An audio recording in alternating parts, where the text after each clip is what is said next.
1986 August 15 రాత్రి 9:13. Hello sir, నేను Ravikumar Dhavaleswaram barrage నుండి మాట్లాడుతున్నాను. మీకు వినిపిస్తుందా?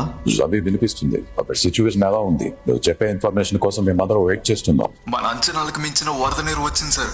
ఈ భయంకరమైన దృశ్యాన్ని ఎవరు వాళ్ళ జీవితంలో చూసుండ్రు. అవునా? కింద ఊర్లో ఉన్న జనాలకి వెంటనే ఖాళీ చేయమని ఆర్డర్స్ పంపిస్తాను.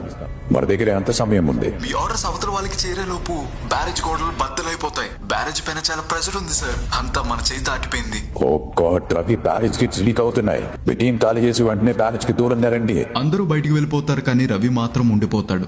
రవి ఏం చేస్తున్నావు? ఇంకొన్ని సెకండ్స్ మొత్తం కొలాప్స్ అవుతుంది. బయటికి రా. నేను రాను సార్. ఎంతసేపు ఈ గేట్లు కంట్రోల్ చేయగలను అంతసేపు ప్రయత్నిస్తాను. ఇక్కడ ఏం జరుగుతుందో తెలియక కింద ఊర్లో జనాలు నిద్రపోతూ ఉంటారు. చాలా మందికి కాసేపట్లో ఆ నిద్రలోనే కొట్టుకుపోతారని తెలియదు. వాళ్ళ ఆయుష్ని కనీసం కొన్ని క్షణాలైనా పెంచుతాను. ఆ జనాల్లో నా కుటుంబం కూడా ఉంది సార్. రవి నో,